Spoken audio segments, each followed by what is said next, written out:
नमस्कार, hello everyone. तो आइए शुरू करते हैं प्यारे बच्चों, कक्षा 8 का विज्ञान का उड़ान का पाठ नंबर 16 प्रकाश। तो वीडियो शुरू करने से पहले आपसे एक रिक्वेस्ट कि आपने वीडियो को लाइक करना है, शेयर करना है और जो मेरे चैनल पर नए हैं उन्होंने चैनल को सब्सक्राइब ज़रूर करना है। तो यहाँ पर सबसे पहले कार्यपत्र एक है, हमें दिया हुआ है, रात के समय मानव अपना होमवर्क कर रहा था। अचानक बिजली चली गई, कमरे में अंधेरा हो गया। अब उसे कुछ भी नहीं दिखाई दे रहा था। तब उसकी माँ ने कमरे में मोमबत्ती जलाई। तब उसे कमरे में रखी वस्तुएं दोबारा दिखाई देने लगी। ऐसा आपने प्रायः अनुभव किया होगा। तो क्या आप बता सकते हैं कि दी गई निम्न वस्तुओं में से किसमें अपना प्रकाश होता है और किसमें नहीं। तो प्यारे बच्चों, यहाँ पर हमें कुछ वस्तुएं दी गई हैं, जैसे ट्यूबलाइट, पुस्तक, इलेक्ट्रिक बल्ब, गेंद, सूर्य, चंद्रमा, मेज, मोमबत्ती।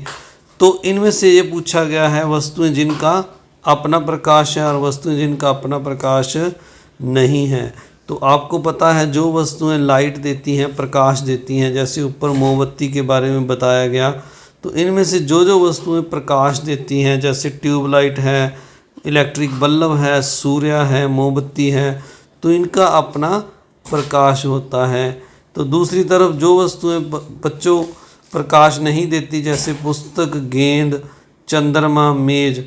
चंद्रमा भी जो है प्यारे बच्चों, ये जो है सूर्य के प्रकाश से चमकता है। तो इसे हम इस साइड पर लिखेंगे। तो अगला हमारा कार्यपत्रक है, रात के समय बिजली चली गई तो मानवी ने मोमबत्ती जला ली। उसने मोमबत्ती की लौ को तथा उसके द्वारा प्रकाश को ध्यान से देखा। उसने लौ के सामने एक किताब रख दी और देखना चाहा कि प्रकाश मुड़ता है या नहीं। आप भी क्रियाकलाप करें और अपना उत्तर लिखें।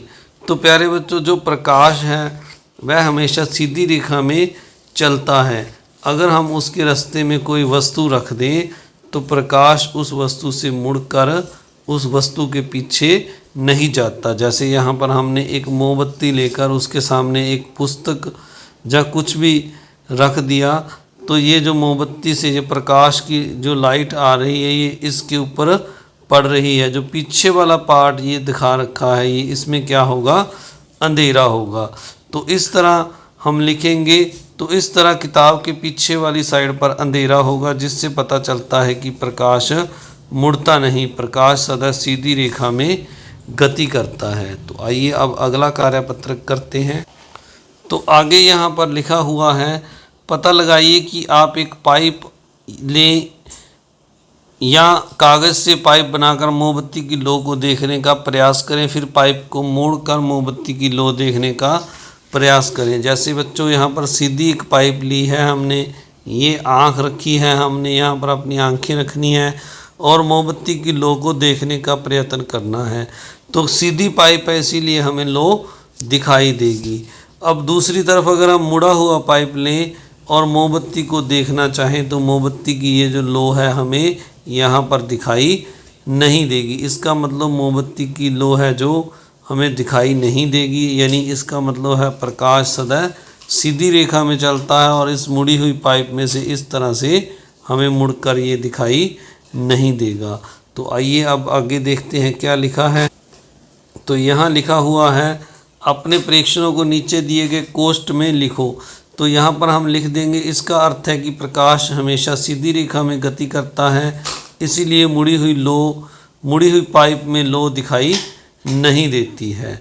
तो आगे क्या लिखा हुआ है, अपने प्रेक्षणों के आधार पर चित्र बनाएं। तो अब हमने एक और मतलब ऐसा ही चित्र बनाना है। जैसे अब हमने यहाँ पर मोमबत्ती रख ली और दूसरी तरफ आँख रख ली और ये हमने 3 गत्ते लेकर इनके एक समान हाइट पर बराबर 3 छेद कर लिए, यानी सुराख कर लिए और मोमबत्ती को लौ को देखने का प्रयास किया। तो ये मोमबत्ती की लौ हमें यहाँ पर दिखाई देगी। अब हमने क्या किया, अगले एक्सपेरिमेंट अब इस पार्ट में देखते हैं। यहाँ पर ये मोमबत्ती है और ये हमने जो बीच वाला गत्ता है इसको थोड़ा सा नीचे की ओर खिसका दिया है। अब यहाँ से मोमबत्ती की लो से जो किरणें आएंगी वो इस पार्ट पर, यहाँ पर गत्ता है जो, यहाँ पर टकरा कर रुक जाएंगी, ये आगे नहीं जाएंगी, क्योंकि यहाँ पर जो शेड है हमने नीचे, ये शेड वाला पार्ट नीचे की ओर खिसका दिया, तो यानी यहाँ पर हमें प्रकाश दिखाई नहीं देगा। तो इस तरह हम ये चित्र, दोनों चित्र यहाँ पर बना सकते हैं। अब कार्यपत्रक 3 देखते हैं। कार्यपत्रक 3 में लिखा हुआ है, आप कक्षा 7 में पढ़ चुके हैं कि किसी चमकदार सतह से टकराने पर प्रकाश की दिशा में परिवर्तन आता है। आइए एक क्रियाकलाप के द्वारा यह जांचने की प्रयास करें कि किस प्रकार की सतह से टकराकर प्रकाश की दिशा में परिवर्तन आता है। इसके लिए आप एक स्टील की प्लेट, चम्मच, प्लास्टिक की चम्मच, गत्ते का टुकड़ा, कांच, कपड़ा, कांच, शीशा लीजिए। कमरे में अंधेरा करके एक एक करके सभी वस्तुओं पर छोटी टॉर्च से प्रकाश डालिए। अपने परीक्षण को सारणी में नोट करिए। तो सबसे पहले आपको परावर्तन के बारे में बता दें। जैसे ये कोई दर्पण है, तो यहाँ जैसे ही यहाँ से प्रकाश की कोई किरण इस पर टकराती है तो टकराने के बाद यह प्रकाश की किरण वापस लौट जाती है। तो इस तरह इसकी दिशा में परिवर्तन हो जाता है। तो इस तरह किसी भी चमकदार सतह से प्रकाश का टकरा कर वापस जाना परावर्तन कहलाता है। इसको हम आसानी से देख सकते हैं। आपने भी देखा होगा, अगर आप एक दर्पण ले लें तो उसकी जो आपने लाइट के आगे किया होगा, सूरज की रोशनी के आगे, तो उसकी जो चलकोर जिसे हम कहते हैं वो दीवार पर पड़ती है, जिसे हम परावर्तन का नाम देते हैं। तो इस तरह इन वस्तुओं को अगर हम ध्यान से देखें तो इनमें यहाँ पर मैंने अलग अलग करके लिख दी हैं। जैसे स्टील की प्लेट है, इसमें हमें परावर्तन दिखाई देगा। चम्मच में स्टील के दिखाई देगा। प्लास्टिक जो है चम्मच, उसमें हमें दिखाई नहीं देगा। गत्ते के टुकड़े में से भी प्रकाश परावर्तित नहीं होता। कपड़े में से भी नहीं होता।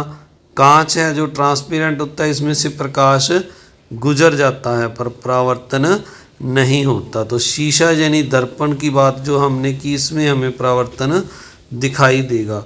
तो प्यारे बच्चों, इस तरह आपने ये जो है लेसन कंप्लीट करना है।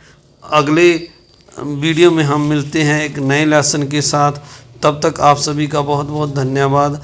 आपने इस वीडियो को लाइक करना है, शेयर करना है और जो चैनल पर नए हैं उन्होंने सब्सक्राइब भी ज़रूर करना है।